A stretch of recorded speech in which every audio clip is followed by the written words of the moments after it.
완전한 비핵화를 끝내고 경제 발전에 집중하고 싶다는 희망을 밝혔습니다.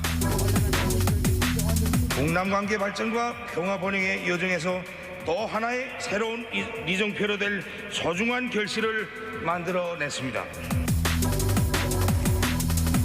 백두에서 한라까지 아름다운 우리 강산을 영구히 핵무기와 핵 위협이 없는 평화의 터전으로 만들어 후손들에게 물려주자고 확약했습니다.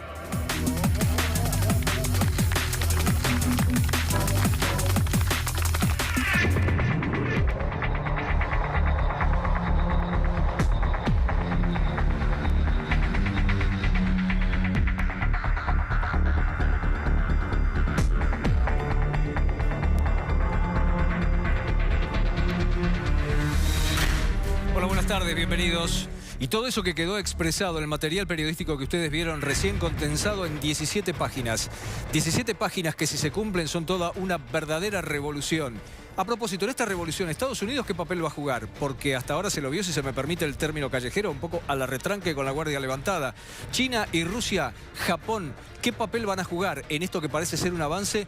Por ahora se ve como imparable, pero enseguida vamos a ver con los analistas y con los invitados y con los que entienden sobre el tema cómo puede repercutir, cómo puede terminar. Por lo pronto, la información básica de este acuerdo histórico entre las dos Coreas. Queremos saber en qué consiste el acuerdo y se lo vamos a mostrar enseguida en un pequeño resumen. Insisto, los lineamientos básicos de este acuerdo están condensados en 17 páginas. La ubicación geográfica, Pyongyang, la capital de Corea del Norte, Seúl, la capital de Corea del Sur. Hace poco el lanzamiento de un misil podía matar a millones de personas en la capital de Corea del Norte. Hoy se está hablando de terminar con las armas nucleares, se está hablando del desarrollo y otros elementos mucho más positivos. Zona desmilitarizada justo en las fronteras entre Corea del Norte y el sur. Y allí está Pyeongchang. Los Juegos de Invierno del año 2032 se desarrollaron en ese lugar. Pero los puntos claves ahora hablan de desmantelar la central atómica de Yongbyon en Corea del Norte. Este es un punto clave. E incluso invitaron al presidente de Corea del Sur a ver cómo se estaba trabajando en una central de misiles. Otro punto clave, liberar la península de armas atómicas. Es un compromiso muy importante que han asumido los dos mandatarios y que está mirando de reojo a esta altura de los acontecimientos el presidente de los Estados Unidos. Estos son puntos importantes y precisamente, ¿qué es lo que dice Estados Unidos? Esperemos que sea un paso significativo y verificable hacia la desnuclearización de Corea del Norte. Este es un punto importante que vamos a hablar con nuestros invitados y con los entendidos en la materia. Daniel Wiesenberg es periodista, es autor de un libro muy importante en la materia, Corea, dos caras extremas de una misma nación. Daniel, muy buenas tardes desde Argentina, un saludo cordial. ¿Qué tal? Muy buenas tardes desde Bruselas, en Bélgica. Bueno, vamos a ver, con tu estudio de la situación, el estudio de las dos Coreas, el avance de los detalles de tu libro, ¿qué diferencias sustanciales ves en este acto que no digan que no se va por un camino en el que después se puede volver atrás? Bueno, fundamentalmente lo que analizamos junto a Julián Barsaski, que es coautor del libro y que estuvo en Corea del Sur, a mí me tocó ir al norte, es que el principal... Hay dos cambios contundentes respecto a lo que se venía dando desde el alto al fuego de la Guerra de Corea hace 5 décadas. Una es lo que está pasando en el poder político del sur.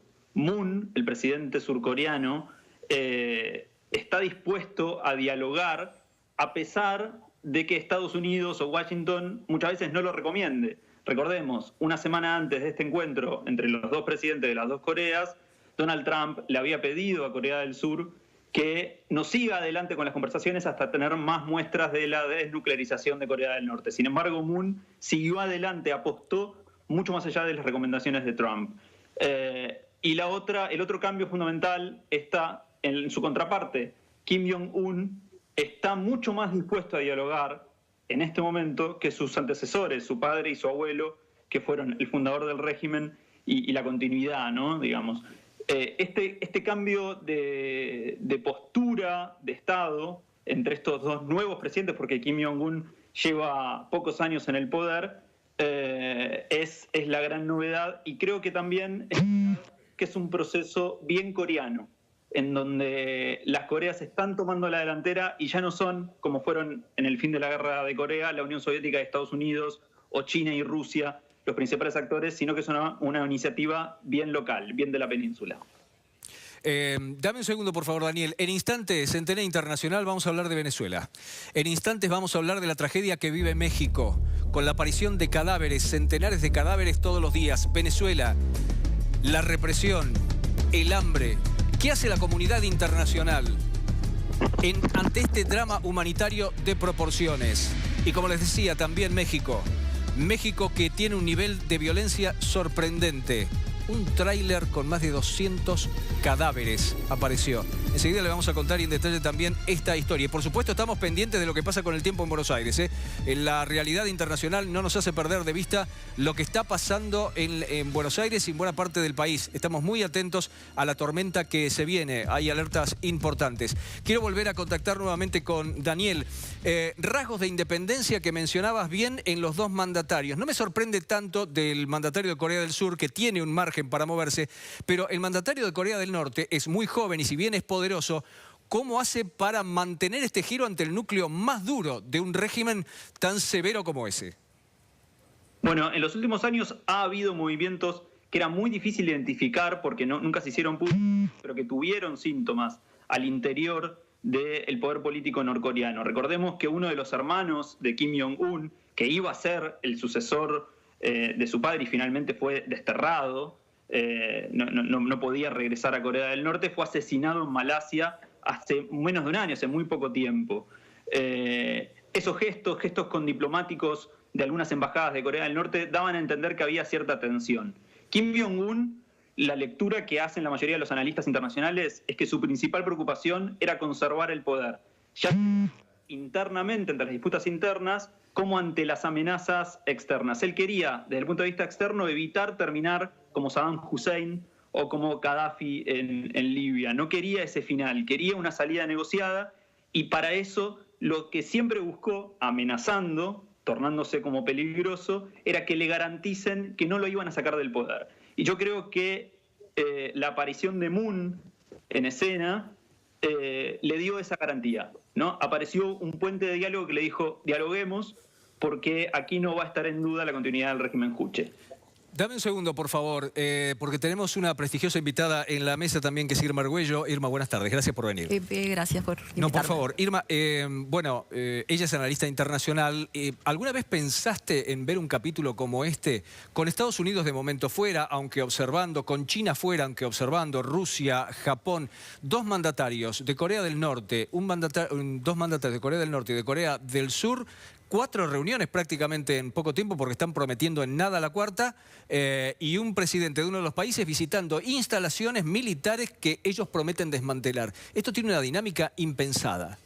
Bueno, se ha dado en el pasado. Ha habido reuniones entre líderes de ambas Coreas, tanto en el año 2007, 2000 y 2007, perdón.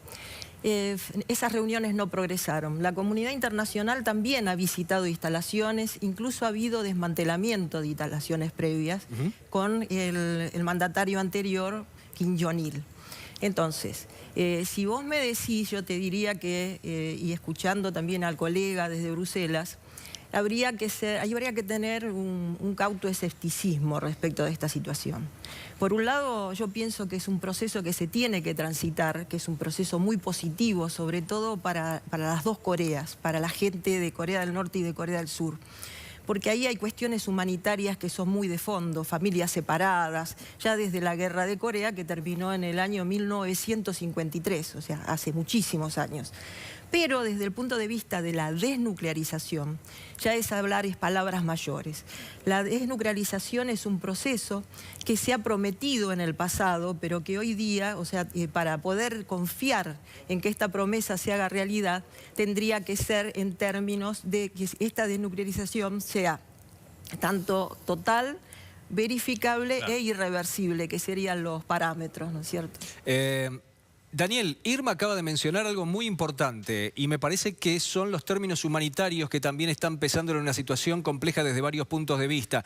Estos son avances sustanciales, pero habrá que ver si se verifica en el tiempo. Y te tocó a vos en el libro escribir sobre Corea del Norte. La pregunta que quiero hacerte es, ¿en algún momento en estas conversaciones se va a tocar el cuadro de base que tiene Corea del Norte de graves violaciones a los derechos humanos, de campos de trabajo forzados, de hambruna que no se resuelve? ¿Qué datos tenés vos sobre esto? Bueno, hay una dependencia total de Corea del Norte de la ayuda humanitaria que llega y sobre todo del canal comercial formal y sobre todo informal que llega a través de China. Si uno mira los números de la economía de Corea del Norte, son similares el PBI, por ejemplo, al de Honduras o al de Mozambique. Es decir, es un país pequeño, empobrecido, con una producción muy limitada, también en el contexto del bloqueo comercial y financiero posterior al armisticio. Coincido con la colega en el escepticismo, pero creo que en esta oportunidad hay un canal de diálogo mucho más frecuente al que había anteriormente y hay proyectos que son viables para muchas más partes que para las dos Coreas, ¿no? China también está muy interesada en que, por ejemplo, haya un ferrocarril que pueda conectar hipotéticamente el territorio chino con Corea del Sur, ¿no?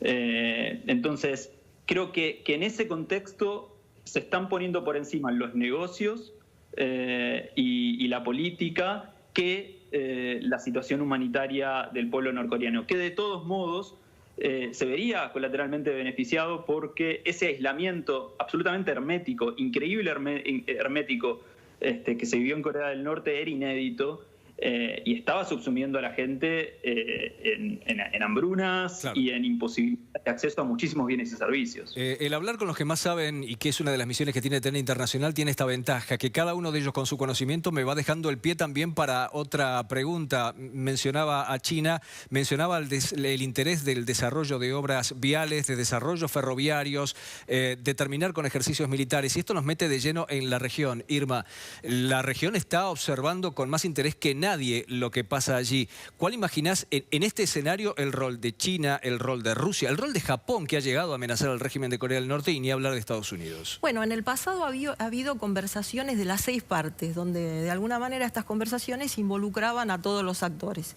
Esas conversaciones han fracasado sucesivamente. Estoy de acuerdo que el escenario internacional ha cambiado, y sobre todo cambia desde fines del año pasado, cuando Kim Jong-un y Corea del Norte hacen un ensayo de un misil que ya puede abatir el territorio de los Estados Unidos. Ahí entonces Estados Unidos y Trump específicamente deja esa guerra retórica y de alguna manera empieza a pensar en negociar fuertemente. El punto acá es si nosotros podemos considerar que para un régimen que lleva 70 años en el poder es creíble entregar sus programa de armas nucleares por desarrollo económico. Claro. En realidad, este ha sido un gobierno totalitario, donde la gente ha sido el fusible, la variable de ajuste. Ha habido hambrunas tremendas, en fin, o sea, y hablando, el colega mencionó el PBI. El PBI hoy día de Corea del Norte es $1.800 per cápita versus 38.000 que es Corea del Sur. Y la región acompaña, o sea, Japón más o menos tiene y China un poco menor, en los 20 y pico de mil, pero por ahí le anda.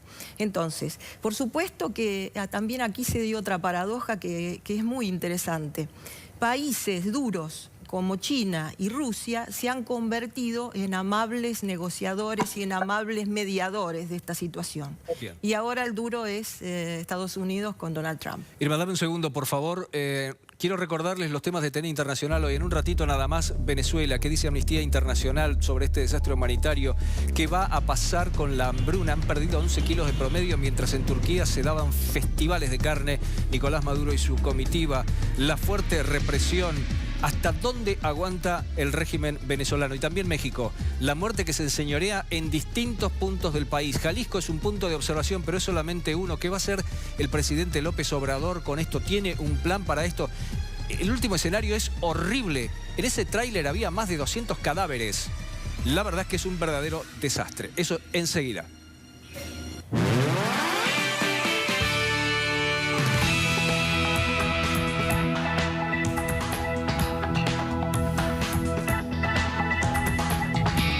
Atención con este material periodístico.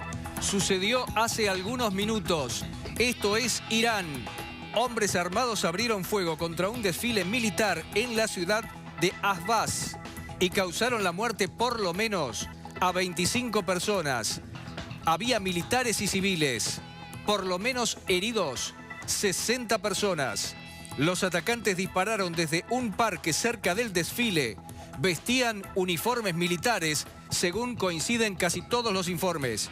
Un grupo árabe antigubernamental, la Resistencia Nacional, Ahvaz, y el Estado Islámico, están reivindicando el ataque. El presidente iraní, Hassan Rouhani, ha prometido una muy dura respuesta. La respuesta de la República Islámica de Irán a la menor amenaza va a ser durísima, pero los que patrocinan a los terroristas tienen que rendir cuentas, ha dicho hace minutos el presidente de Irán. Atención con este tema porque va a dar mucho, pero mucho que hablar en las próximas horas. Bueno, vamos a seguir en los últimos minutos ya de esta entrevista con el tema de las dos Coreas. La verdad, Daniel, que hace apenas unos pocos meses, no quiero ser tan directo y preciso, pero yo calculo que no más de 5 meses, si leíamos las tapas de los diarios del mundo, especialmente los británicos, nos advertían de la Guerra Mundial III y que posiblemente pudiera venir de ese escenario. Y hoy estamos viendo estas imágenes. La verdad es que es un golpe de volante fenomenal. Sí, es un golpe increíble, impensado, pero de alguna manera la situación se había tensado tanto. Nosotros en el libro decíamos que se estaba llegando a un embudo en donde o había paz y salida negociada o había guerra. Ya no podía sostenerse más ese status quo de tensión porque había crecido demasiado la tensión. De todos modos, siempre la posibilidad de la guerra fue una posibilidad difícil porque si Kim Jong-un decidía emprender un ataque, el poder armamentístico de todos sus enemigos era abrumadoramente mayor y los misiles que podían caer sobre Corea del Norte iban a ser muchísimo más poderosos que ese ataque, que aún pudiendo hacer daño a Corea del Norte iba a salir perdiendo necesariamente, ¿no? Y además China nunca estuvo interesada contemporáneamente en que un conflicto bélico se desate por muchas razones, pero entre otras por las consecuencias humanitarias y demográficas que podía tener sobre el territorio chino. En definitiva, había un punto en el que se volvió necesario y se volvió una salida útil, sobre todo para Kim Jong-un, Claro. La negociación, porque si no, tenía que seguir sosteniendo el ritmo de las amenazas y no sabemos cuánto poder tenía efectivamente, cuánto capital bélico y económico tenía para poder seguir sosteniendo mucho tiempo más Bien. esa tensión, ¿no? Daniel, gracias por tu tiempo y la generosidad de este testimonio. Muchas gracias a ustedes, estamos en contacto. Hasta luego. Irma, el colega nos dejó también un buen pie. China, especialmente China. China conversó mucho con los Estados Unidos, incluso Estados Unidos en su momento reconoció el esfuerzo de China. En este ir y venir que tiene a veces Trump en la política internacional, dijo que nunca terminó de resolver el conflicto que le correspondía por una realidad regional a ellos. La verdad es que China estaba muy preocupada porque no quería misiles o cuando menos más tropas o logística de los Estados Unidos en su, permítaseme el término, entre comillas, su patio trasero. Sí, en realidad lo que sucede ahí es que en estos momentos hay 28.000 efectivos de Estados Unidos estacionados en Corea del Sur. Y ya Moon Jae-in ha dicho que por más que se llegue a un arreglo y haya desnuclearización, no quiere que esos efectivos se vayan. Entonces, este es un punto clave también en cómo va a evolucionar la negociación. Porque, en definitiva, Corea del Sur está bajo el paraguas nuclear de Estados Unidos, bajo la protección de Estados Unidos. Si hablamos de desnuclearización, también tendría que renunciar a esa posibilidad. Sin duda, Moon Jae-in es un pacifista. Creo que los pasos que se están dando son muy positivos, pero estamos muy lejos todavía de hablar de que estas buenas intenciones se conviertan en hechos, yo creo. Irma, muchas gracias por tu tiempo, por Gracias haber por venido haberme un invitado sábado aquí nuevamente. en TN Internacional. Gracias. Vamos a Venezuela.